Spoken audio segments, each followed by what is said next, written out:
Om Namo Bhagavate Vasudevaya. Bhagavad Gita fəsil 10, mətn 4-5. İkisi bir yerdədir. Bu bizim həmən bu 4-cü, 5-ci mətnlərə 3-cü müazirəmizdir. Çünki Şrila Prabhupada buna uzun uzadı və çox dolğun bir izah verib ki, onun da ihtiyacı var onu açıqlanmağa.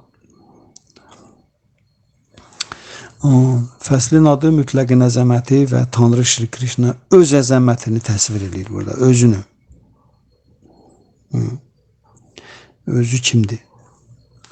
Allah Ali şəxsi təsvir edir. İndi mən sizə oxuyacağım 4-cü, 5-ci mətnləri, sanskritin və tərcüməsini amma Şrila Prabhupadanın izahını oxumayacağım. Çünki birinci mühazirədə mən o Şrila Prabhupadanın izahını oxumuşam. Kim istəsə qayıdıb birinci mühazirəni qoyub Prabhupadanın izahına qulaq asa bilər. Sadəcə olaraq biz indi hər mühazirədə hələ ki Prabhupadanın həmin verdiyi izahı açıqlamasını aparırıq. Nə qədər mümkündür. İndi 10-cu fəslin 4-cü, 5-ci mətnləri bu cürdür. Sanskrit bu cürdür.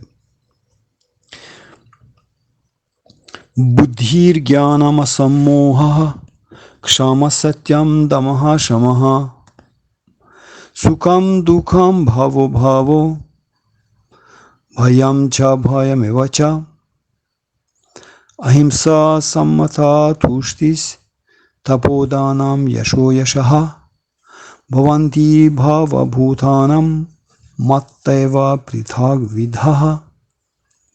Beytin Azərbaycan ilə tərcüməsi belədir. Canlı məxluqlara xas olan müxtəlif keyfiyyətlərin, ağıllılıq, elmlilik, şübhə və səhvlərdən azad olma, rəhimdillik, düzlük, hisslərə nəzarət, ağlı idarə etmə, xoşbəxtlik və bədbəxtlik, doğuluş və ölüm, qorxu və qorxmazlıq, zorakılıqdan imtina etmə, tarazlıq, məmnunluq, zahidlik, xeyriyyətçilik, şöhrət və sərəfsizlik. Bunların hamısını mən yaratmışam. Canlı məxluqlara xas olan müxtəlif bu keyfiyyətlərin hamısını mən yaratmışam Krishna deyir. Bhaktivedanta Swami Prabhupadanın indi bu saat bizim analiz eləmək istədiyimiz izahındakı abzası oxuyuram. Hisslərə nəzarət. Krishna burada düzlükdən sonra Krishna sayır ağıllıq, elmlik, şübhə və səhvlərdən azad olma, rəhimdillik, düzlük, növbətdə gəl hisslərə nəzarət. Şrila Prabhupada ona izah verir. Hisslərə nəzarət lazımsız hissi həzlərə uymamaq deməkdir. Hisslərin tələblərinin ödənilməsi qadağan deyil, lakin lazımsız hissi həzlər ruhi inkişaf üçün zərərlidir. Buna görə də hisslər həddən artıq işlədilməməlidir. Hisslər həddən artıq işlədilməlidir. Eləcə də ağıl lazımsız şeylər barədə fikirləşməməlidir. Bu gəlir hansı Şrila Prabhupada deyir ki, hisslərə nəzarət ağlı idarə etmək. Oradan danışır, ağlı idarə etmək. Arxası da gəlir xoşbəxtlik və bədbəxtlik. Bunlar hamısı bir yerdə belə oxunur. Eləcə də ağıl lazımsız şeylər barədə fikirləşməməlidir. Bu şam adlanır. İnsan öz vaxtını pul qazanmaq haqqında fikirlərə sərf etməməlidir. Əks təqdirdə o öz düşünmə qabiliyyətindən düzgün istifadə etmir. İnsan öz vaxtını pul qazanmaq haqqında fikirlərə sərf etməməlidir. Əks təqdirdə o öz düşünmə qabiliyyətindən düzgün istifadə etmir. Ağıl insanın ilkin tələbatını anlamaq üçün işlədilməlidir. Əzəli tələbatını. Ağıl insanın ilkin əzəli tələbatını anlamaq üçün işlədilməlidir və bu barədə bilik mötəbər mənbələrdən alınmalıdır. Düşünmək qabiliyyətini müqəddəs kitabları yaxşı bilən adamlarla, övliya şəxslərlə, ruhani ustadla və yüksək təfəkkürlü insanlarla ünsiyyətdə inkişaf etdirmək lazımdır. Düşünmək qabiliyyətini.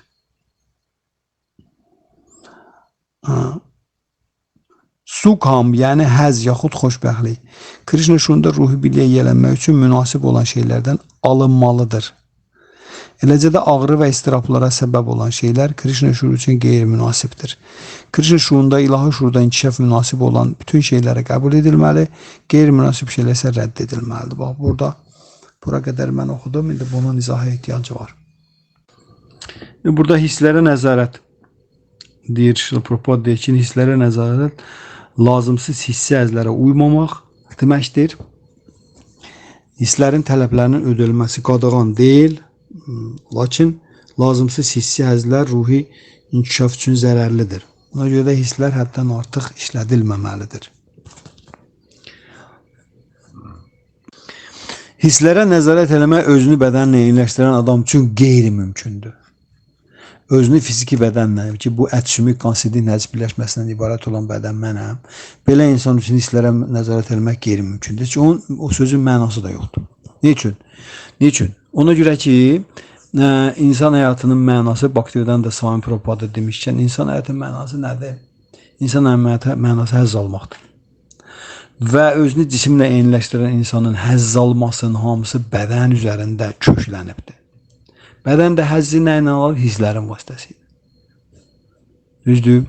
Amma bu bədən vasitəsilə həzz alma insana heç bir məmnunluq gətirmədiyinə görə bədənin həzz almaq tələbatı, bədənə həzz vermək nəyi? Cəhdlərin getdikcə ifrat dərəcəyə qalxa gedir.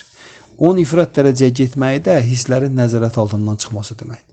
Nə qədər çox insan həzlərini ifrat dərəcəyə qaldırır, o qədər hisslərə nəzarət itirir. Hisslərə, mən özümü bədənlə eyniləşdirirəmsə, bədən hisslərdən bir pillə aşağıda durur. Bədən, ət sümük qasidini həzb bilmərsə, bir pillə aşağıda, düzdür. Biz öz təcrübəmizdən də görürük ki, həyat təcrübəmizdən də görürük ki, aşağıdakının yuxarıdakına nəzarət eləmək qeyri-mümkündür. Nəzarət həmişə yuxarıdan gəlir. Ali nəzarətçi kimdir? Krishna. İşvara Parama Krishna, Satchitananda. İşvara Parama Krishna, Krishna ali nəzarətçi deməkdir. Ona görə də əgər hisslər bədəndən yuxarıdadırlarsa, bədən aşağıdadır, bir pillə yuxarı hisslərdir. Hisslərdən yuxarı ağıldır, ağıldan yuxarı dərəcə. Əgər bədənlə mən özümü eyniləşdirib yaşayıramsa, mənim hisslərimə nəzarət eləməm qeyri-mümkündür. Çünki bədən hisslərdən aşağı mövqe tutur. Fiziki bədən ölü materiyadır. Amma hisslər aktivdir. Bu ölü materiyanın aktiv hisslərə nəzarət eləmək qeyri-mümkündür. Ona görə hisslərə nəzarət eləmək asan məsələ deyil. Özünü cisimlə eyniləşdirən adam üçün. Nəzarət həmişə yuxarıdan gəlməlidir. Başqa variant yoxdur. Ona görə də əgər lazımsız hissə əzlərə uymaq lazım deyil, Şrila Prabhupada deyir. Lazımsız hissə əzlər. Lazımsız hissə əzlər hansıdır? Bu haçan baş verir? Bu insan ehtiyacından artıq götürəndə baş verir hər bir şey. Ehtiyacından artıq. Ehtiyacından artıq götürəndə insan bu mələklərin də ən çox sevmədiyi şeydir bu. Mələklərin missiyası insanların bütün cismani, fiziki bədənlə əlaqədar olan bütün tələbatların hamısını təmin eləməkdir ki, o dərəcədə ki, onlar özünü gerçəkləşdirmə və Tanrıya xidmət istiqamətində nələrini realizə eləsinlər, bütün imkanlarını. Bu mələklərin işidir. Ona görə bizim necə deyirlər, ehtiyacından artıq götürmək hisslərə nəzarəti eləyir qeyri-mümkün. Şrila Prabhupada deyir ki, hisslərin tələbatları ödənilməsi qadağan deyil, lakin lazımsız hissi əzlər ruh inkişafa zərərlidir.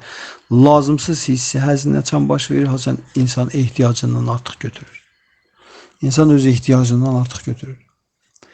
Onu Şrimad Bhagavatamdan həmişə sizə belə bir beyt nümunə gətirəm. Deyir ki, orada hər kəsin ehtiyacı qədər götürməyə haqqı var, amma ehtiyacından artıq istəyənlər oğru sayılmalıdır. Və onlar hökmən maddi təbiət qanunları tərəfindən cəzalandırılacaqlar. Soruşulur ki, ehtiyacından artıq götürmək deyəndə nəzər tuturlar. Ehtiyac nə deməkdir? Deyir, ehtiyac ruhu bədəndə saxlamağa bəs eləsin.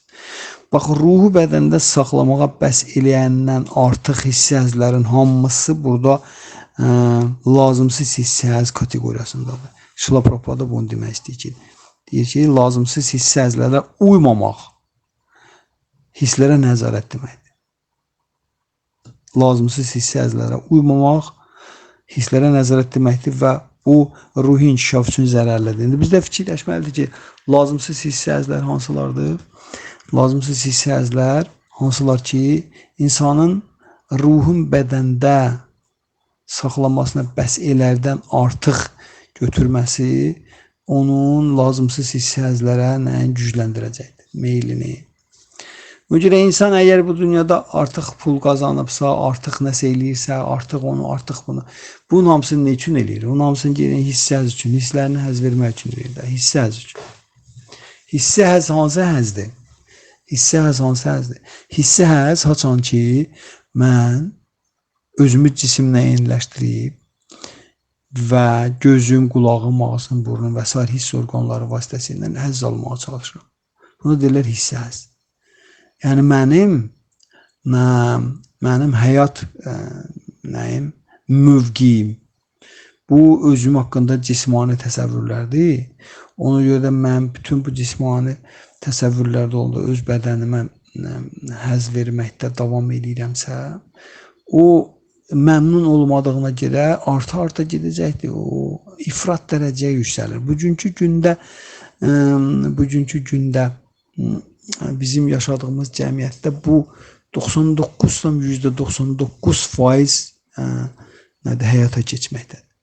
Baxın, görün insanlar nə cür qidalanma, sonra və s. bütün gözlərinin baxdığı obyektlər, qulaqları ilə qulaq asdıqları musiqi, cinsiyyət orqanından istifadə. Bunların hamısı biz görə bilərik ki, nə qədər həddindən artıq hissi səviyyədə, nə qədər həddindən artıq ehtiyacı tamamilə geridə qoyub, ehtiyacından artıq götürmək üçün insanın yenə də görür, belə bir özü haqqında təsəvvür olmalıdır ki, mən kiməm əslində. Belə bir cəmiyyət, ona görə hardan fırlanıqsa gəlib çıxırıq Brahmaniski cəmiyyətin üstünə. Sivil cəmiyyət Veda mədəniyyəti idi, Brahman mədəniyyəti idi ki, harada ki cəmiyyət idarə olunurdu, o şəxslərlə ki, onların bu cür bilikləri vardı. Ona görə Brahmanların nəzarət altında Kshatrilər ölkəni idarə edirlər, Vaysyalar sosial təminatla məşğul olurlar, Şudralar xidmət edirlər, Brahman nəzarət. Ne üçün? Çünki Brahman bu cür biliyi olan adama deyirlər. Ki, mən kiməm əslində. İnsan mən kiməm biliyi yoxdursa, o insan cisimlə özünü eləşdirməklə insan nə edəcəkdir? O doymaq bilməyən tələbat və ehtiyaclarını süniləşdirə, sonra ifrat dərəcəyə vara qaldıracaqdır. Bugünkü gündə baxın, görün, nə cür yeməklərdən istifadə edirlər insanlar, nə cür içkilərdən, nə cür geyim keçimdən, hamısı deyirlər, bunu deyirlər, hisslərə nəzarət nəinki itibdir. Onlar çoxdandan ifrat dərəcəni keçiblər. Çoxdandan, bildiyiniz, müasir dövrdə insanların həmən bu hisslərə nəzarət məsələsi nəinki hisslərə nəzarətdən çıxıb, hətta ifrat dərəcəni belə qalxıb keçib, başa düşürsünüz, əks tərəfi, ifrat dərəcəni keçib, ifratı da keçiblər. Biri var ifrat dərəcə, biri var ifratı da keçəcək. Yiyilən yeməklər, istifadə olunan geyim keçimlər və s. bütün hisslərə verilən həzlərin hamısı ifrat dərəcəni keçiblər. Ne üçün mən dedim? Ona görə ki, hamısından ötürü ki, insan ehtiyacından artıq götürür. Ehtiyacından artıq götürən Krishna deyir, oğru sayılmalıdır və o hökmən maddi təbiət qanunları tərəfindən cəzalandırılacaqdır. Ehtiyacından artıq götürəndə insanın hisslərinə nəzarət eləmək qabiliyyətindən məhrum olur. Hər bir insana aiddir bu. Hətta ruhi yolda gedən insan da belə, yəni ehtiyacından artıq götürən kimin ehtiyacından artıq o problemləri başlayır. Həmən dəqiqə başlayır, bildiyiniz nətər problemlər. Həmən dəqiqə uyğun reaksiya gəlir də. ki, sən ehtiyacından artıq götürsən. Ona uyğun reaksiya gəlir. Əks reaksiyalar gəlir. İhtiyac da ki, dedik. Şrimad Bhagavatam deyir ki, ehtiyac odur ki, insan ruhun bədəndə saxlamağa bəs elən miqdara deyirlər ehtiyac. Bu da, yenə də deyirəm, bu da haçan baş verir, haçan insan ya özü bu barədə biliyə malik olur, transendental biliyə və yaxud da ki, bu biliyə malik olan insandan daim nəyim ünsiyyət məsləhətləşir, həyata keçirdiyi fəaliyyətində və işində. Buna deyirlər brahmaniski kultura, brahman mədəniyyəti, Veda mədəniyyəti. Ardınca deyir ki, eləcə də ağıl lazımsız şeylər barədə fikirləşməməlidir. Ağıl lazımsız şeylər barədə fikirləşməməlidir. Buna deyirlər şama. Ağıl lazımsız şeylər barədə fikirləşmək nə deməkdir? Ağıl deyir ki, lazımsız şeylər hansı şeylərdir ki, ağıl olan haqqında barədə fikirləşməməlidir. Şrila Prabhupada deyir ki, buna deyirlər şama deyirlər. Ağlın lazımsız şeylər barədə fikirləşməyi, ağlın fiziki bədənin 4 dənə tələbatının komfortlaşdırılması barədə fikirləşdirən fikirlərə deyirlər lazımsız şeylər. Bunlar da lazımsız şeylər. O şeylər lazımsız kateqoriyadadır ki, və ağıl onları barəsində fikirləşir gecə-gündüz insanlardan. Onlar hansı ki, fiziki bədənin 4 dənə tələbatı var da, əsas hansı yemək, yatmaq, sekslə məşğul olmaq, özü qorumaq. Və bunun daha da təmtəraqlı və komfortlaşdırılması barədə olan fikirlərə deyirlər lazımsız fikirlər. Bildiniz? Bax, ağıl lazımsız şeylər barədə fikirləşməməlidir, Şrila Prabhupada deyir. Buna deyirlər şama. Mən də dedim, lazımsız şeylər nədir? Yəni, ağıl insanın 4 dənə heyvanın instinktinin daha da komfortlaşdırılmasının üzərində fikirləşməyə məşğuldursa, buna deyirlər ağıl lazımsız fikirlərlə məşğul. İnsan öz vaxtını pul qazanmaq haqqında fikirlərə sərf etməməlidir. İnsan öz vaxtını, baxın, cümləyə baxın hələ. Bu cümlə müasir dövrün insanının düşüncə tərzinin 180 dərəcə əksidir. Müasir dövrün insanları 180 dərəcə əksində fikirləşir. İnsan öz vaxtını pul qazanmaq haqqında fikirlərə sərf etməməlidir və sonra da Şrila Prabhupada əsaslandırır fikrini. Əks təqdirdə, yəni əgər o vaxtını hamısını ancaq pul qazanmaq haqqında fikirlərimə sərf edirsə, o öz düşünmək qabiliyyətindən düzgün istifadə etmir.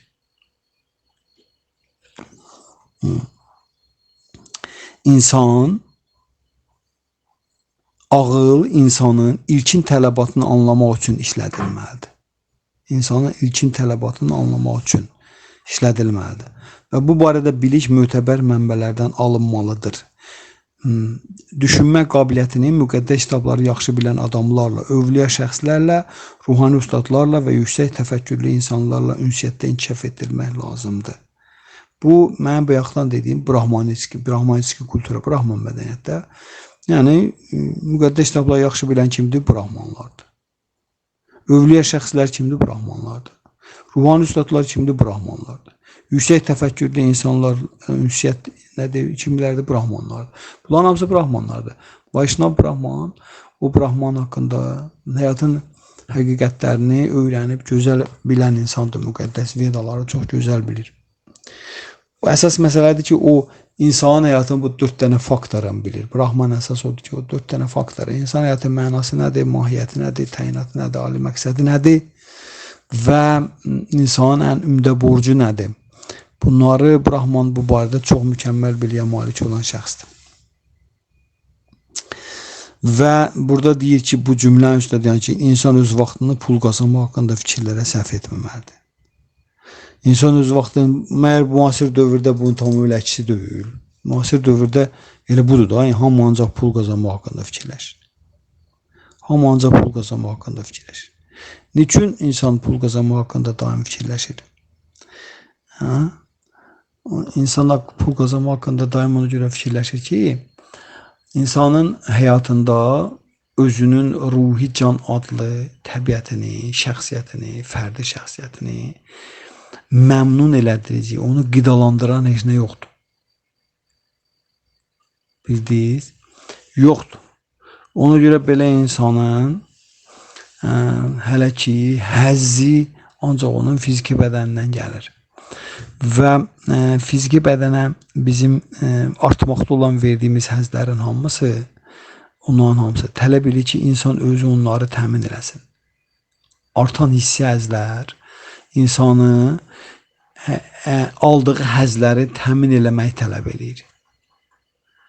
Məsələn, deyir ki, Allah yaratdığı ruzisini özündən qabaq göndərir. Yəni bizim ehtiyacımızın ödənilməsi, məsəl üçün, gəlin baxalım. Məsələn, heyvanların cəmiyyətinə baxalım, heyvanların. Meşədə yaşayan heyvanlar. Onlar yeyirlər, yatırlar. Cinsi əlaqə ilə məşğul olub nəsil törədilər. Özlərini qoruyurlar. Amma onların hamısını həyata keçirmək üçün heç bir pul qazanmaq ehtiyacları yoxdur onların. Onlar onları sadəcə olaraq alırlar ana təbiətdən vəssalam. Təbiət onlara onu təbii bir şey kimi təqdim edir. Yəni, heyvana, meşədə yaşayan heyvana, yeməyin yemək üçün, yatmağını təmin eləmək üçün, cinsi əlaqəsini təmin eləmək üçün, haradasa işləyib, ağır zəhmətlə pul qazanıb, gətirib nə eləməyə ehtiyac yoxdur. O, onları alır.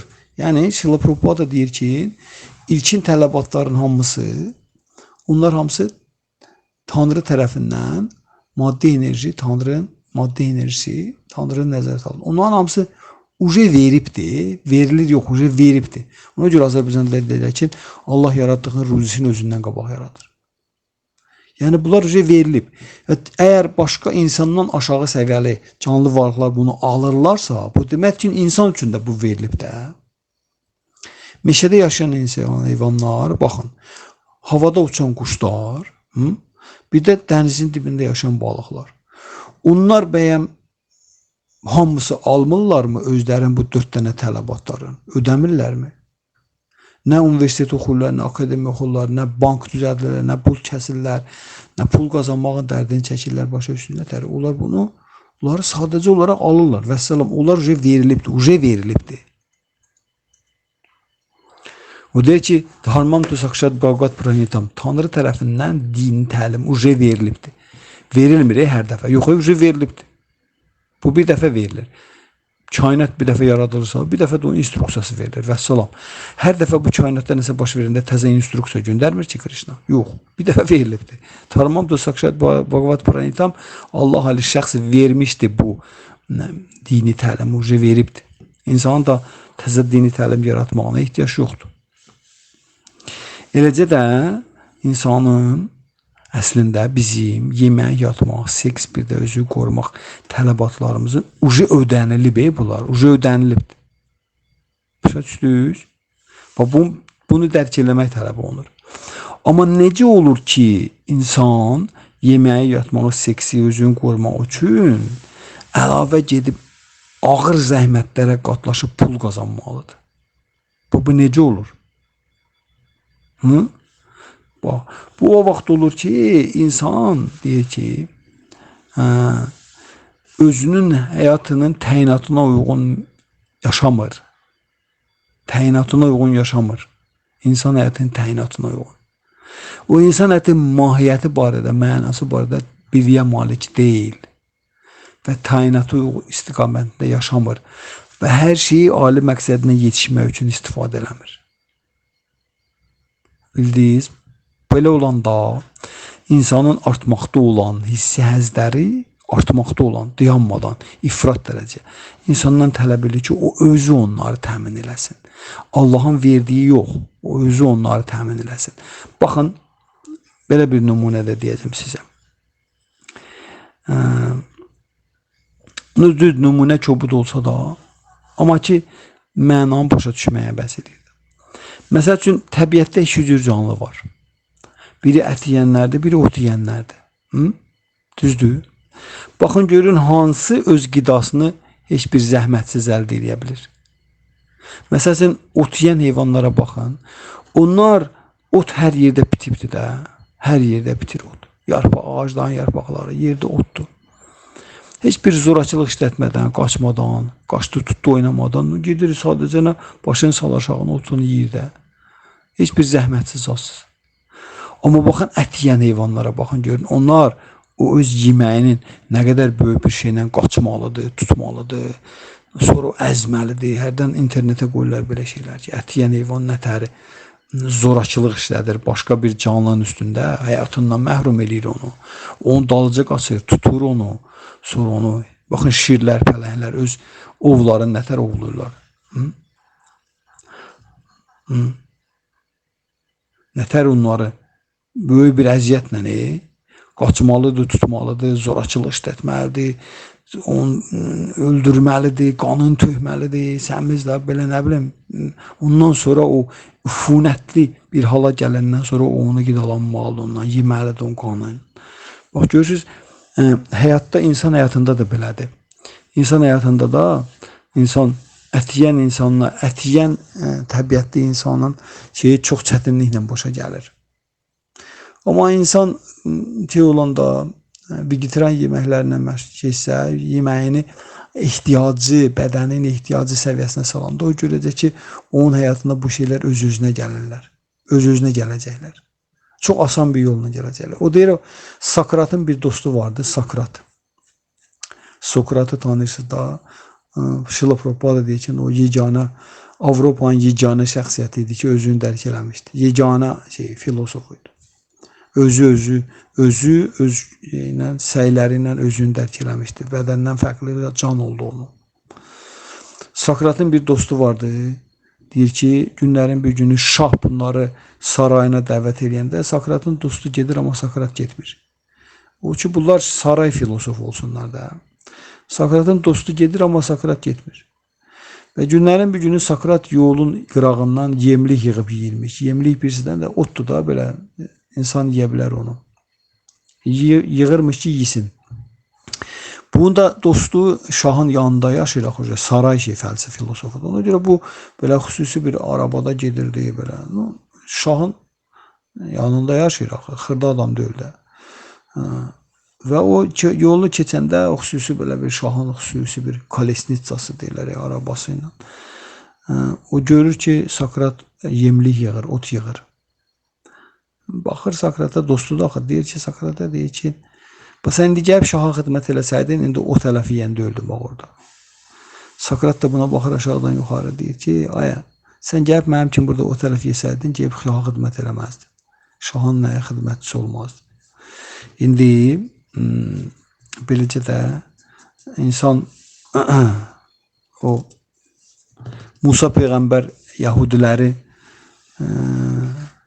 Misir firavunun əlindən çıxardıb aparanda yolda bunlar aclıqdan şikayət edirlər. Musa Peyğəmbər də, Allahın Peyğəmbər də onun dediyini eləyir. Musa Peyğəmbər də Allaha dua edir, səhər durur ki, göydən yerə manna yağar. Ağ manna deyirlər ona. Nebesne manna. Səmadan gələn manna. Musa Peyğəmbər deyir, götürün, gedin, yığın, yiyin. Öz-özünə gəlir də, düzdür. Yeyirlər, amma onların içindən bəzi kateqoriyalar çıxır ki, başlayırlar narazılıq eləmək ki, biz ət istəyirik. Ət istəyirik. Bildiniz? Onlar gedirlər, bildirçin quş ovluyurlar, başlayırlar onun ətini yeməyə. Və biraz gedəndən sonra həmən Musa Peyğəmbərin nəyi? Ümməti iki yerə parçalanır. Onların arasında nifaq düşür və bir-birini öldürürlər, qanın tökürlər. Və həmən kim olur? Həmən o ət yiyənlərlə yeməyənlər. Ət yiyənlər, həmən o quş əti istəyib yiyənlərlə yeməyənlərin arasında orada qarşı durma düşür və onlar ət yiyənlərin hamısı ölür, öldürürlər və ət yiyənlərin heç biri sağ qalmırlar. Çünki quş əti istəmişdir. Yəni, görürsünüz, deyir ki, burada İnsan öz vaxtını pul qazanma haqqında fikirlərə sərf etməməlidir. Əks təqdirdə o düşünmə qabiliyyətindən düzgün istifadə eləmir. Ağıl insanın ilkin tələbatlarını anlamaq üçün işlədilməlidir. Bildiniz?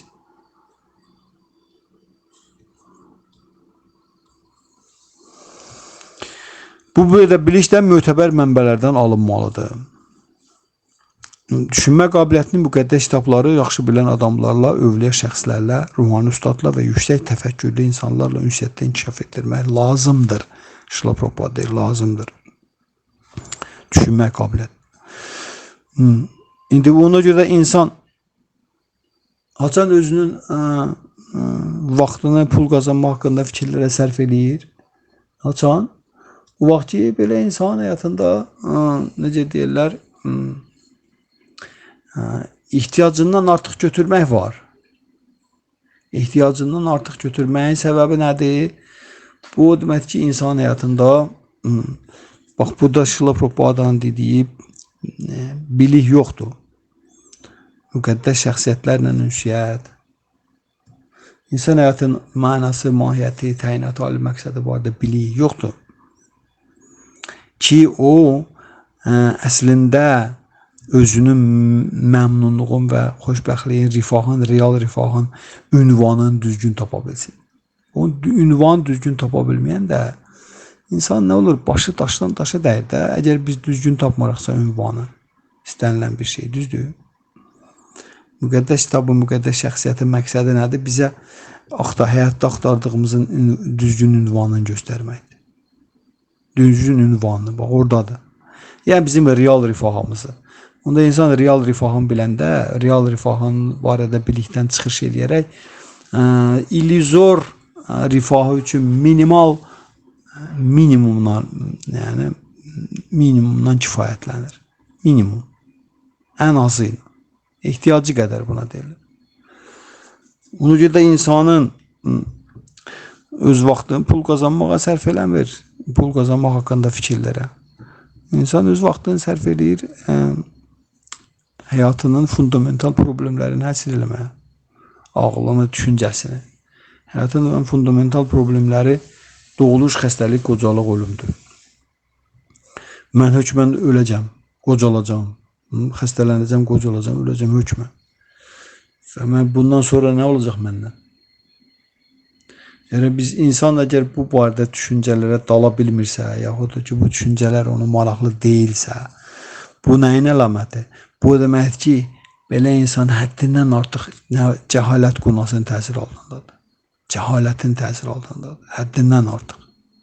Çünki onun üçün bu söhbətlər maraqlı deyil.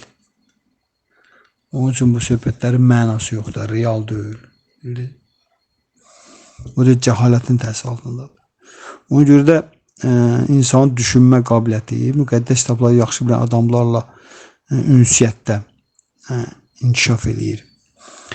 O Məhəmməd bəy Sahibullah deyir ki, o insanlarla ünsiyyətdə ol ki, onları görəndə sənin adı vallah düşür, danışanda biliyini artır, əməllərinə baxınca axirət, ölümdən sonra həyat yadına düşür.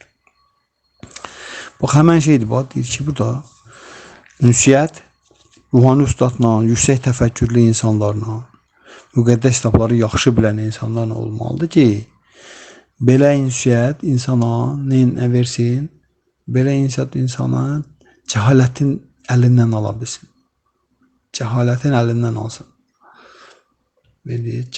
Cahilliyin. Belə insana özünün ruhi dirçəliş üçün proses həyata keçirməyi öyrətsin. Özünün ruhi dirçəliş üçün insan proses həyata keçirdəndə deyir ki, insanın qidası təmizlənir. Təmizlənmiş qida insanın yaddaşını təmizləyir. Müqəddəs kitabların, real müqəddəs kitabları bilən insanlarla ünsiyyətdə olanda insanın bu cür ünsiyyatı onu yaqya icra eləməyə, yəni ki, qurban mərasimi icra eləmək. Bugünkü günün qurban mərasimi nədir? Müqəddəs adların tərənnümü. Bax, ona vadar eləyir. İnsan yaqya icra eləyəndə deyir, qurban mərasimi həyata keçirəndə insanın qidası təmizlənir. Çünki belə insan Tanrıya xoş getməyən qidanı qəbul eləmir. Tanrıya xoş gedən qida hansıdır?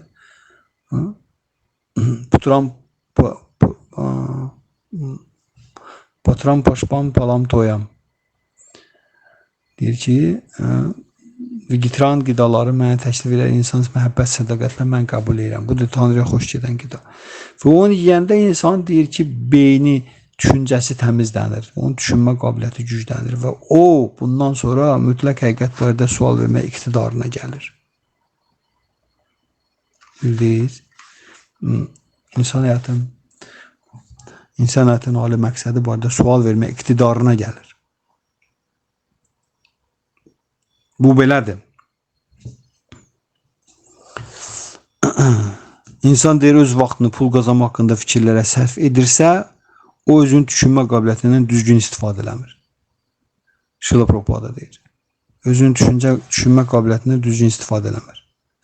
Düşünmə qabiliyyəti deyir, müqəddəs kitabları yaxşı bilən adamlarla, övliya şəxslərlə, ruhani ustadla və yüksək təfəkkürlü insanlarla ünsiyyətdə inkişaf etdirmək lazımdır. Düşünmə qabiliyyəti.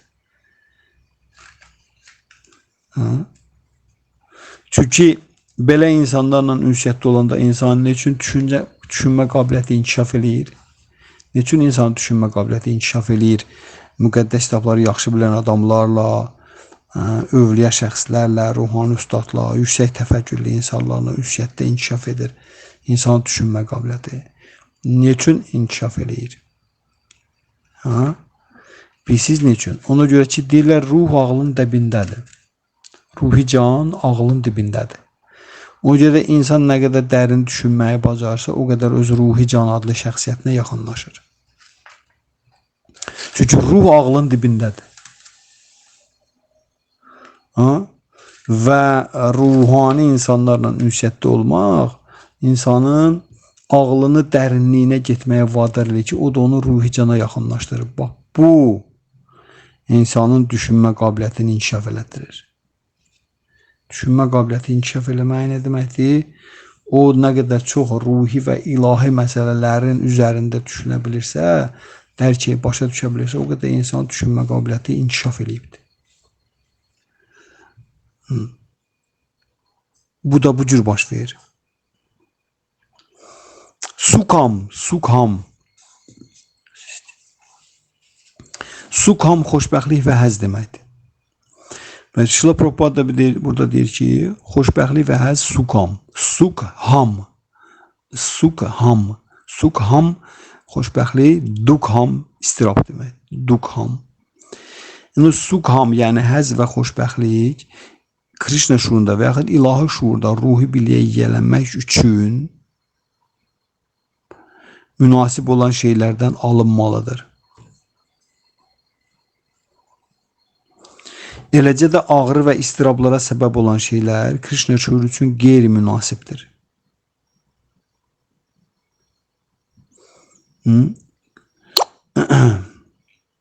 Krishna şuurunda inkişafa münasib olan bütün şeylər qəbul edilməli, qeyri-münasiblər isə rədd edilməlidir.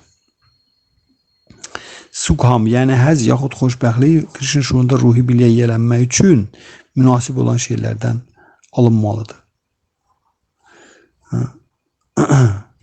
O şeylər ki, insanın ilahi şuuruna ruhi biliyə yiyələnmək üçün münasib olan şeylərdir. Və xoşbəxtlik də insan o şeylərdən almalıdır. Məsəl üçün, insan nəyəsə baxmaq istəyir, nəyəsə qidalanmaq istəyir, yemək istəyir. Bildiyiniz nətər? Və s. hisslərini istifadə eləmək istəyir. Əgər insanın bu cür qabiliyyətləri, bunlar hamısı onun ruhi inkişafına, ruhi biliyə əldə eləməsinə xidmət eləmirsə, o ona xoşbəxtlik gətirməyəcəkdir. Xoşbəxtlik gətirməyəcəkdir. Çünki xoşbəxtlik ruhun əbədi halıdır. Belə bir söz var. Xoşbəxtlik ruhun əbədi halıdır. Əgər insan sözün əsl mənasında xoşbəxt olmaq istəyirsə, onda o ruhun qarşısına qalmalıdır. Və Şrila Prabhupada da bunu deyir ki, sukham, yəni xoşbəxtlik yaxud həzz Krishna şuurunda ruhi biliyə yiyələnmək üçün münasib olan şeylərdən alınmalıdır. Budur bax. Xoşbəxtlik ruhun əbədi halıdır.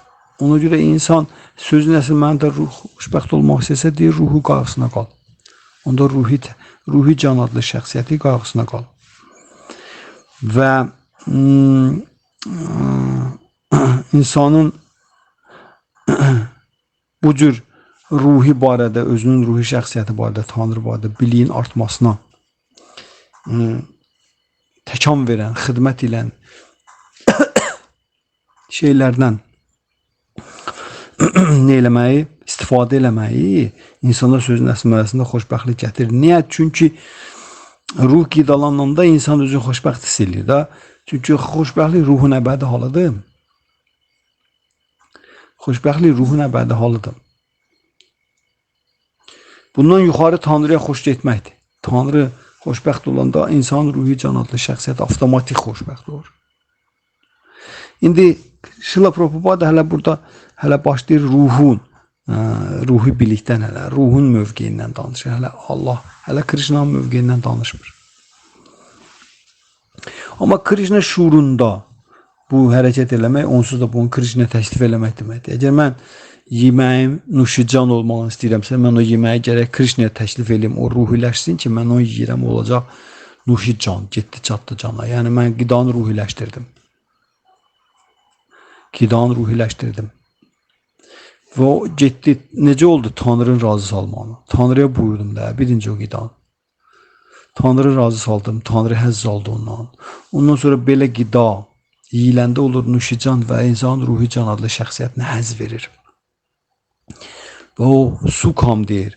İnsan xoşbəxtliyini ruhu biliyə yələnmək üçün lazım olan nələrdən, münasib olan şeylərdən əldə eləməlidir. Yəni, insan xoşbəxtliyi ruhi biliyə yələnmək üçün, ruhun dirçəlişi üçün. Öncə yeməkdən aldığı həzzi onun ruhun dirçəlişi üçün nəzərdə tutulan qidadan almalıdır. Yeməkdən həzz almaq. Sukam həzz almaq demək. Mən birinin nümunəsini deyirəm sizə də, yeməkdən alınan həzz. Yeməkdən insan həzz alır. Və burada Şila Prabhupada deyir ki, yeməkdən alınan həzzi insan özünün ruhi biliyə yələnmək üçün münasib olan şey. Ruhun dirçəlişi üçün, buna deyirlər nuşican. Yəni, qida ilə qidalanmalı ki, ruh ondan nəsə rifah əldə eləsin, ruh dirçəlsin. Belə xoşbəxtlik və həzz realdır.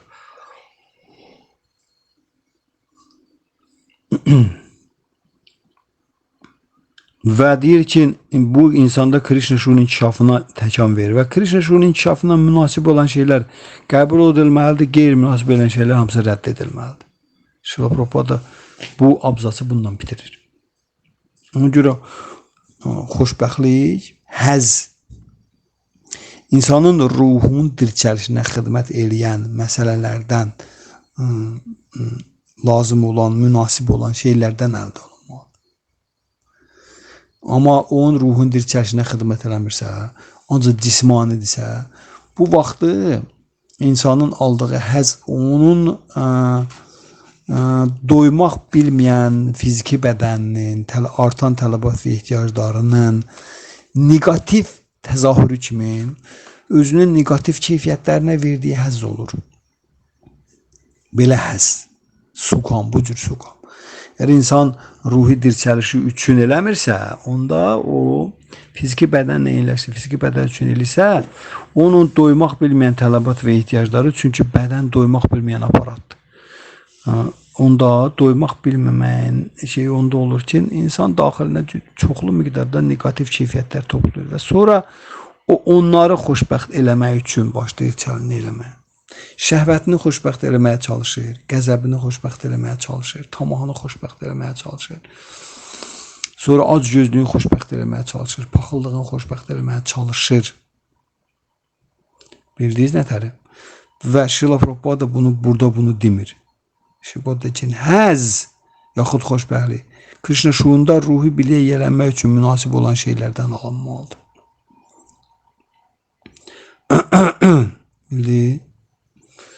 Ona görə də nədir biz bunu başa düşdük. Bu da aydındır. Biz həzzi ruhu biliyə yələnmək üçün münasib olan şeylərdən almalıyıq. Ruhun dirçəlişi, ruhun həzzi. Bu şeylərdən. Yəni mən dedim sizə, yemək Tanrıya burulmayıbsa, prasad deyilsə, o ruha həzz verməyəcəkdir. Və mən əgər o yeməyi yeyirəm, ondan həzz alıramsa, onda həzz alan kimdir? Həqiqi həzz alan kimdir? Bu mənim kimdəki negativ yığdığım keyfiyyətlərdir. mənim şəhvətim həzz alır, mənim tamahım həzz alır, mənim qəzəbim həzz alır və s. negativ keyfiyyətlər.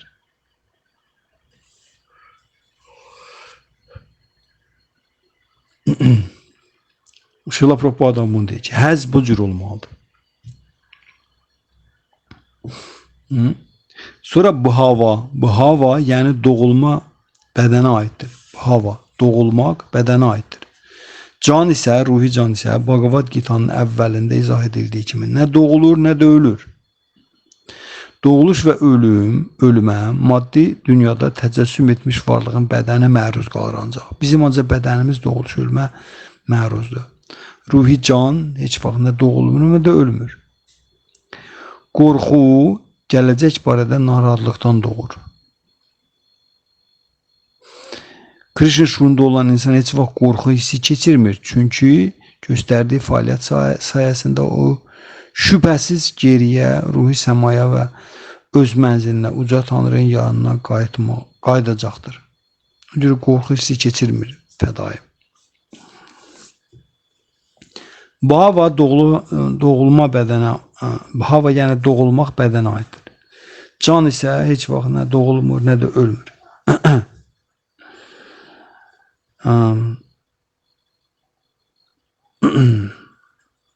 Yəni biz bunu bilirik. Biz bu müazirələrin hamısında dönə-dönə deyirik ki, doğuluş və ölüm bizim bədənimizə aiddir.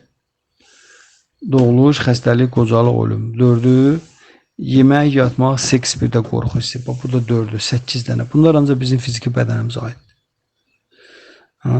Bunların heç biri bizim ruhi can adlı şəxsiyyətimizə aid deyil.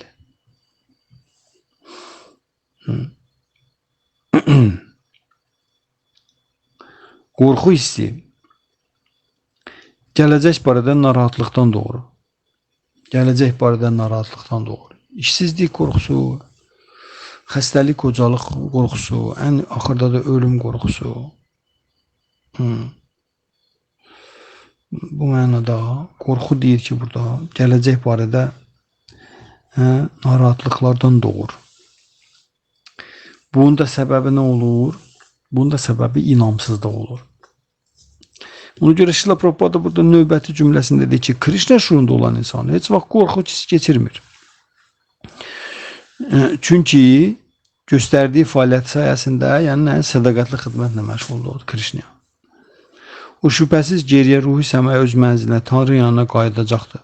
Buna görə də onun gələcəyi parlaqdır.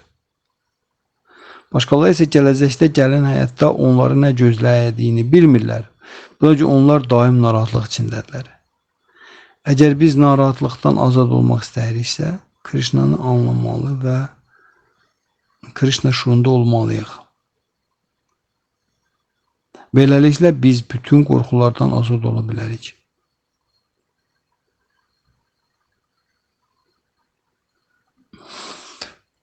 Qorxu barədə burada Şila Prabhupada Şrimad Bhagavatamın 11.2.37 beytin gətirir. 11-ci nəmədən gedir. Bhayam divitya biniviyə şətasiyat. Qorxuya səbəb insanın illüzor enerjiyə qapılmasıdır. Lakin illüzor enerjidən azad olan bədən olmayıb. Allah Ali şəxsin ruhi hissəciyi olduğunu bildiyinə görə uca Tanrıya transendental xidmət edən adam heç nədən qorxmur. Onun gələcəyi parlaqdır. Krishna şuurunda olmayan adamlar isə qorxu içindədirlər. Yalnız Krishna şuurunda olan insan abhayam, abhay, yəni qorxmaz ola bilərlər. Bu növbəti Şila Prabhupadanın növbəti abzası budur. Qorxudan danışır. Qorxu hissi. Biz də bilirik ki, qorxu hissi, yəni demişik ki, həmişə qorxu hissi Şila Prabhupadanın dediklərindən açıq olsaq. Qorxu hissi bu inamsızlığın əlamətidir da. İnsan gələcəyin inamsızdır da, gələcəkdə ki, bunu kimsə bunun qayğısına qalan var. İnsan ancaq özünün ixtiyarına buraxıldığını şeyinə gəlir, qənaətinə gəlir. Bu da illüzor enerjiyə qapılmaqdan. İllüzor enerjiyə qapılmaq nə deməkdir? İllüzor enerjiyə qapılmaq həddindən ziyadə cismani bədən konsepsiyasında yaşamaq deməkdir. Bədən, həddindən artıq bədən, mən bu bədənəm vəssalam. Və ona görə də insanın bədən daim xəstələnir, qocalır, ölür də dayanmadan. Dürbəlir xəstəliklər bədəni tutur, yaxalayır. Qocalıq dayanmadan bədəni müşayiət eləyir. Sonunda da ölüm. Və insanın özünü cisimlə yeniləşdirən insanın qorxusu daim vardır ki, çünki bu bədən nədir axı? Məhkumdur axı. Bu bədən məhkumdur. Ölümə, qocalığa, xəstəliyə məhkumdur. Və bunların da hamısı təhlükədir. Xəstəlik də təhlükədir, qocalıq da təhlükədir, ölüm də təhlükədir. Və bunların hamısı insanda qorxu yaradır. Və insan nətər deyirlər, bütün dəyərlər sistemi də bunların üstündə köklənibdir. Onun həyatda qazandığı da bu şeylərdir ancaq. Buna aid olanlardır. Bədənə aid olan şeylərdir onun həyatda qazandıqları. Və onun gələcəkdə onların itirilməsi də məsələsi var. Onların hamısını itirəcək o. Cisminə aid olan şeylərin hamısını insan itirir.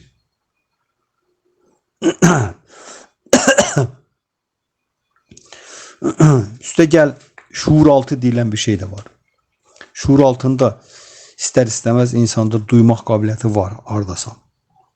Və o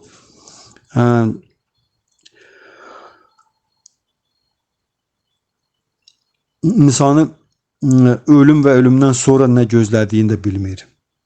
Və daim narahatlıq içindədir belə insan. Ölümdən sonra nə baş verəcək ondan? Bəzi din xadimlərinin nətər deyirlər, təhlükəli şeyləri var. Cəhənnəm odunda yanmaq, nə bilim, qəbir əzabı. Bu cür söhbətlər də var, deyirlər. Ona görə insan Krishna şuurunda, ilahi şuurda deyilsə, yəni ki, o özünün fiziki bədəndən fərqli olub, ruhi can olduğunu, Krishna'nın ali şəxsin ayrılmaz hissəci olduğunu, Krishna'nın daim onun qəlbində olduğunu, yanında olduğunu, onun xeyir duaçısı və himayədarı olduğunu, ən yaxın dostu olduğunu, bu arada bunun gərəyincə biliyi və biliyə söykənən inamı yoxdursa, bu cür biliksizlik və inamsızlığın yerin qorxu hissi tutur. Amma insan bu cür biliyi və bu cür biliyə də söykənən inamı olan da qorxu oradan çıxıb gedir də. Qorxuya yer yoxdur. Qorxunu insana dayanmadan vınuşət eləyən Rusca, vınuşət, Azərbaycanda sirayət eləmək də. Bu illüzor enerjidir, mayadır. Mayanın işi dayanmadan insana qorxu yeritməkdir. Qorxun sirayət eləyir həmişə. Həmişə qorxudur. Niçin? Bilirsiniz ne üçün? Maya ne üçün qorxudur insanı? Çünki insanın mövqeyi, mayanı, illüzor enerjinin ona təqdim elədiyini istismar eləmək olur. Bildiyin, illüzor enerji də o enerjidir ki, o gözləyir ki, pastayanlı, daima gözləyir ki, haçan biz məyus olacağıq da onun nəyindən, usluqasından. Onun bizə təqdim elədiyi xidmətdən açan biz yorulacağıq. Yox, hələ ancaq biz elə də yorulmamışıq, hələ də yenə də istismar eləmək istəyirik. Biraz da artıq, biraz da artıq. İllüzor enerji maddiyyatı bizə təqdim eləyəndir. O da onu o üçün təqdim edir ki, biz müəyyən miqdar, nə qədər az miqdarı ilə məmnun oluq, tez bir zamanda özümüzü ruhi can kimi dərk edib, özümüzün ruhi qidalanmağımızı, ruhumuzu qidalanmaq yoluna duruqsa, o qədər maya məmnun qalır bundan. İllüzor enerji məmnun qalır ki, hə, bu başa düşdü. Bu başa düşdü ki, mən onun üçün yad bir enerjiyim, o məni istismar eləməli deyil. Bu başa düşdü. Amma başa düşmürsə, onda biraz da onda bu illüzor enerjinə, belə insana qəzəbinə səbəb orada, illüzor enerji belə insana qarşı. Ki, sən hələ də sənə gözün doymadı, məni istismar eləməkdən. Bildiniz? Kişilər qadınları istismar eləyəndə seksualını. Bu da qadınların haqlı narazılığına səbəb olur ki, bu qadını istismar eləməkdən yorulmadı, bu kişi seksualını. Başa düşmədin ki, burada elə bir şey yoxdur da son nəticədə. Başa düşməyəndə bu demək ki, bunun çox güclü içində negativ münasibəti var Allah ali şəxsə qarşı. Ona görə belə insan daim qorxudur. Hər bir şeylə. Özü cisimlə eyniləşdirmək mayanın, axı cisim də mayanın da axı illüzor enerjidir, bədən. Özü cisimlə eyniləşdirmək və o istiqamətdə iddialı olmaq mayanı istismar eləməyə çalışmaqdır. O da sən ona görə də o da belə insanı başlayır qorxutmağa. Necə qorxudur ki, sən çünki axı sən deyilsən, sənin də deyil. Nə bədən sən deyilsən, nə də bədən sən deyil, amma sən iddialısan. Bədənlə əlaqədar daha artıq əldə eləmək, daha artıq toplamaq, daha artıq həzz almaq. Bunlar mayan o münasibəti ilə üz-üzə gəlir ki, o qəzəbinə səbəb olur ki, buna bax, bu hələ də gözü doymur. Məni istismar eləməkdən. Biz illüzor enerjini istismar eləməyə çalışırıq, bildiniz? Amma biz də onu istismar eləyə bilmərik axı. Biz o Tanrının ilahi enerjisidir. Bu balın bankasını çöldən yalamağa bənzəyir. Bildiniz? Ona görə də qorxu hissi o yenə də biliksizliyə gəlib söykənir özü barədə. Mən bilmirəm mən kiməm. Ona görə özümü maddi bədənlə eyniləşdirib illüzor enerjiyə qapılıram həddindən artıq. Və onu nə qədər çox istismar eləməyə çalışıram, o qədər onun qəzəbinə düçar oluram. Bu qorxudur. Belə canlı varlığı qorxudur içindən. İllüzor enerjinin xidmətçiləri. Mən illüzor enerjini istismar ilə çalışanda həzz almadığıma görə negativ şeylər toplanır içimdə. Nə? Şəhvət, qəzəb, tamah, acgözlük, baxıllıq. Və onlar mənə can-güdən roluna girirlər. Başlayırlar mənə can-güdənlik eləməyə. Ruhi canın qoruyucusudur. Məsələn, insan, təkəbbürlü insan var, lovğa, yaxud da ki, qürrəli insan var, qordi. O insanın hansı ruhi canın fərdiyyətini qoruyur da. Məsələn, qordi insan özünə qarşı tələb edir, ehtiram, hörmət. Bu yəni ki, bu ruhi can özünü qoruyur da, ruhi can fərdi şəxsiyyətdir. Amma bunun can güdəni qürrədir, təkəbbürdür. Ki, nə edir? Bunu alçaltmaqlardan, aşağılamaqlardan qoruyur. Can güdənin xarakterinə baxan görün, təkəbbür, lovğalıq, qürrə. Bildin? İndi o can güdənini elədiyinə görə ruhi cana, ondan öz qidasını da tələb edir axı. Öz qidasını. Ona görə belə ruhi can bədən vasitəsilə bunu özün can güdənlərini qidalandıranda onlar imkan vermirlər ki, belə ruhi can özünü dərk eləməyinə məşğul olsun. Özünün cisimdən fərqli olduğu barədə təsəvvürlər yarada bilsin özündə. İmkan vermirlər onlara. Daim onu yatmağa şey edirlər. Yatsın. O küçədə dilənçi arvadlar var. Nə baxsan qucaqlarında uşaq var və uşaq həmişə yatır. Oyaq çox nadir hallarda görsən ki, o yandakı uşaq oyaqdır.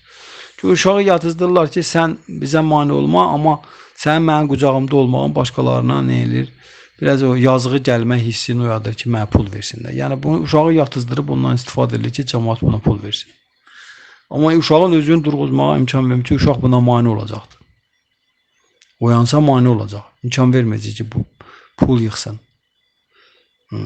Uşaqlar axı həmişə şən olurlar, xoşbəxt olurlar. Ona da əl vermir uşağın şən və xoşbəxt olmalı. Uşaq həmişə belə yazıq günündə olmalıdır ki, o da onu dizin üstündə saxlasın, pul yıxsın. Bəcə də mayanın dizin üstündə yatır canlı varlıq, biz ruhi canlar. Necə? İmkan vermir ki, o oyansın ki, ruhi canı, bizim ruhi şəxsində imkan vermirlər ki, oyansın bizim negativ keyfiyyətdə. Niyə? Çünki onun enerjisindən istifadə edib bədəni istismar edirlər. Hər bir şeyi istismara məruz qoyurlar, fiziki bədən. Bildiniz? Və bu cür insan qorxu içində yaşayır daim. Onun qorxudan kimdir? Daxilindəki negativ keyfiyyətlərin özlərinin qidasını tələb eləməyi daima. Verməyəndə o insan başlayır qorxu hissi yaşamağa. Qorxu insanın içində də axı. Vaxtı-vaxtında özünün şəhvətini, qəzəbini, tamahını, acgözlüyünü, hansılardan ki istifadə edir bu dünya malını tutub qamarlamaqda. Onları qidalanmayanda onlar bunun üstünə gəlirlər, bunu qorxudurlar o ilan oynadan məsəlindəki kimi. Maza gəlir də ilan oynadan. Ona görə Şrila Prabhupada deyir ki, yalnız Krishna şuurunda olan insan abhayam, yəni qorxmaz ola bilir. Krishna şuurunda olan insan her bir şeyi Krishna təklif eləyərəkdən sonra qəbul edir. Hər bir şeyi Krishna xoş gedən şəkildə eləyir. O görə də Krishna məmnun olan kimin o özü də məmnun olur. Çünki birinci Krishna məmnun olmalıdır ki, mən məmnun olum. Birinci Krishna xoşbəxt olmalıdır ki, mən xoşbəxt olum. Birinci Krishna görməlidir ki, mən görüm. Yadınıza gəlir bu məsələ. Günəş məsələ. Günəş getdi, zülmət qaranlıqdır. Günəş yoxdur. Mən də bu süni işıqlandırmanı nəzərə almayaq. Günəş getsə zülmət qaranlıqdır. Elə deyil. Mən gözümü nə qədər geniş açıramsa açım, görməyəcəm heç nə. Amma elə ki günəş çıxır. Günəş çıxanda nə edir? Öz işığını salır və həmən bir şeyə və yəni günəş onu görür. Günəş onu görəndən sonra mən onu görürəm. Günəş kimdir? Krishna. Günəşin görmədiyi şeyi insan görə bilməz. Birinci günəş görməlidir. Eləcə də Krishna'nın Allah'a xoş getsin bu deməkdir. Elə Allah'a xoş getsin. Birinci Allah məmnun olmalıdır o şeydən. Allah xoşbəxt olmalıdır ki, mən ondan məmnun olum, xoşbəxt olum. Birinci Allah həzz almalıdır. Krishna həzz almalıdır ki, mən ondan həzz alım. Necə ki, birinci günəş görməlidir ki, sonra mən görüm. Bildiniz? Buna görə bizim dilimizdə deyirlər ki, elə Allah'a xoş getsin. Allah səndən razı olsun. Yəni, Krishna deyir ki, ən həzz alan mənəm. Ona görə birinci elə Allah'a xoş getsin nə deməkdir? Yəni ki, Allah həzz alsın da, elə hərəkət. Belə hərəkət edən insanı qorxu hissi tərk edir. Krishna razı salan, Krishna'da sığınacaq tapandır. Krishna deyir, dayı yaşa qunamayım, o mamaya durat deyir ki, mənim ilahi enerjimi dəf eləmək qeyri-mümkündür. Amma kimlər ki, mənim qədəmlərimdə sığınacaq tapır, onlar onu çox asanlıqla dəf edirlər. İllüzor enerjide işi ne? Burada Şrila Prabhupada deyir ki, Bhyam Şrimad Bhagavatam 11.2.37 Bhyam divitya abhini veşyasyat Bhyam divitya abhini veşyasyat Bhyam qorxu demək. Qorxuya səbəb insanın illüzor enerjiyə qapılması, illüzor enerjinin qucağında olmasıdır. İnsan illüzor enerji onun qorxudur, düzdür? Amma ki, Krishna'nın qədəmlərinə sığınırsan, Krishna şuurunda hərəkət edirsənsə, illüzor enerjiyə Krishna əmir verir ki, çəkil qırağa. Və salam, qorxu hissi də ondan bir yerdə gedir. Yəni, insan qorxmur heç nədən. Krishna şuurunda olan insan heç nədən qorxmur. Heç bir şəraitdən, situasiyadan, heç bir vəziyyətdən qorxu hissi yoxdur onda. Çünki niyə? Ona görə ki, o, Krishna'nı məmnun eləmən, razı salmaqla məşğuldur. Krishna'da hər şey Krishna'ya məxsusdur. İllüzor enerji özü də Krishna'ya məxsusdur. Hər şey Krishna'ya xidmət edir. İllüzor enerji özü də Krishna'ya xidmət edir. Biz də Krishna'nı razı saldıq. İndi bugünkü gündə Krishna'nı razı salmaq üçün, məmnun eləmək üçün tələb olunan nədir? Yeganə bir şeydir. Harer Nama, Harer Nama, Harer Nama, Eva Kevalam. Kalau Nastiva, Nastiva, Nastiva Gatirata. Tanrı müqəddəsatların tərənnüm eləməkdən başqa, Tanrı müqəddəsatların tərənnüm eləməkdən başqa, Tanrı müqəddəsatların tərənnüm eləməkdən başqa yol yoxdur. Və salam. Bununla bütün problemlər öz həllini tapacaq. Ona görə bugünkü zamanda bütün dünya ictimaiyyəti, alimlər, siyasi xadimlər, bunların hamısı ancaq o vaxt qarşıdan gələn, xoşa gəlməz problemlərin həllində müvəffəqiyyət qazanırlar ki, onlar Krishna'ya razı salsınlar. Allah'a razı salsınlar. Krishna'ya xoş gedən işlə məşğul olsunlar. Belə onda qorxu hissi adamı tərk edir. Amma əks halda qorxu hissi inamsız yerə gəlir, o yerdəki inam yoxdur. İnamı olmayan insan daim qorxu içində yaşayır və yaxud da ki, əgər insan daim qorxu içindədirsə, o deməkdir ki, onun inamı yoxdur. Onun inamı yoxdur ki, onun qayğısına qalan var, onun inamı yoxdur ki, onun himayədarı var, onun inamı yoxdur ki, onun ən yaxın dostu var, onun inamı yoxdur ki, onun bu istiraplardan, bu ölümlü, itimli maddi dünyadan qurtulmağın onun özündən yüzlərlə, minlərlə və çox istəyəni var. Bunlara onun inamı yoxdur. Ona görə inamsız yeri qorxu basır kim? İllüzor enerji. Və belə qorxu davamiyyətdə olanda, yəni davamiyyətdə olaraq insan qorxu ilə gedəndə, insan qorxu hissi insanı eləyir materialist birinci etapda, materialist, ikinci etapda ateist, üçüncü etapda demon. Birinci etapda o insan eləyir. Materialist ikinci etapda, ateist üçüncü etapda, demon eləyir. Qorxu hissi. Və belə olanda bu qorxunu onun canından çıxartmağa bizim Bakı şəhərində böyle çıldaq deyilən anlayış və çıldaq nədir? Qorxu içine girmiş insanı o qorxunun onun içindən çıxartmaq üçün onu başqa bir şeylə qorxudurlar. Direkt klin bir şey bu ayı. İğne ilə tikan çıxardan kimidir. Ona görə də qorxu hissi bu çox ciddi məsələdir.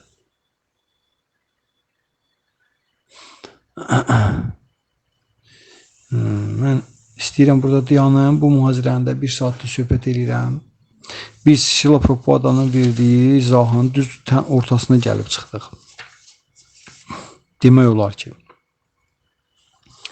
növbəti keyfiyyətləri nə eləyəcək, analiz eləyəcək, yəqin ki, hələ 2 dənə də mühazir olacaq və salam dayanacaq. Və qorxu hissini insan içindən çıxartmaq üçün, qorxu hissi insanı materialist eləyir, ateist eləyir, demon eləyir. Demonların yaşadığı yer haradır? Cəhənnəm planetləri. Mələklər harada yaşayır? Cənnət planetlərində. Və ona görə də bizim qorxu hissini canımızdan çıxartmaq üçün başqa bir qorxu ilə qorxudurlar, o çıxır, düzdür? Bilirsiniz də belə bir şey, buna çıldaq deyirlər. Bir qorxunu çıxartmaq üçün başqa bir qorxudan istifadə edirlər, süni.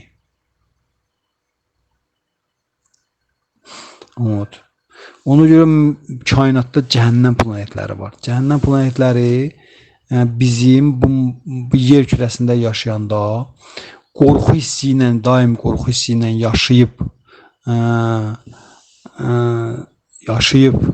materialist, ateist demona çevrilməyimizə görə, hər bir şeyi, bütün qanunları pozduğumuza görə, özümüzə arxayınçılığın, Tanrıya inamdan güclü olmağına görə, biz qorxu hissi bizi çevrilir ateistə, demona və biz bütün günahlı işlərin hamısını həyata keçirib, beləliklə göndərilir geri cəhənnəm planetə.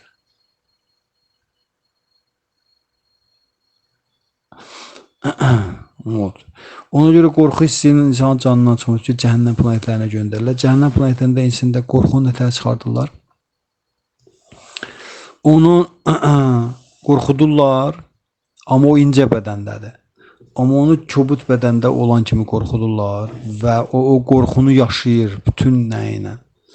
Sonra o özünə gələndən sonra baxar ki, bu məhv olmayıb, diridir.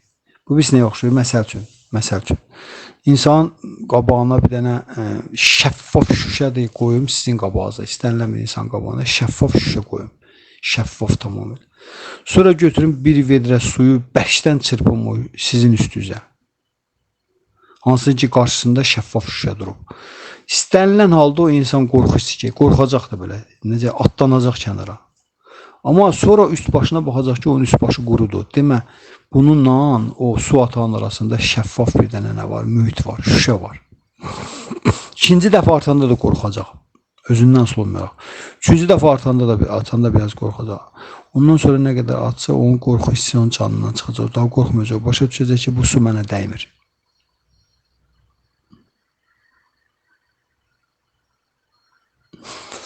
Bax belə. Cənə qorxu hissini cəhənnəm planetlərində çıxardırlar insanın canından, bir də təzədən qaytarırlar bu maddə dünya. Ona görə cəhənnəm planetləri böyük bir çıldaqxanadır. Mən burada dayanıram, hamımıza diqqətinizə görə öz minnətdarlığımı bildirirəm. Növbəti keyfiyyət ahimsa, zorakılıq işlətməmək, zorakılıqdan imtina eləmək. Belə, bu qədər. Çox sağ olun, diqqətinizə görə minnətdaram. Hare Krishna.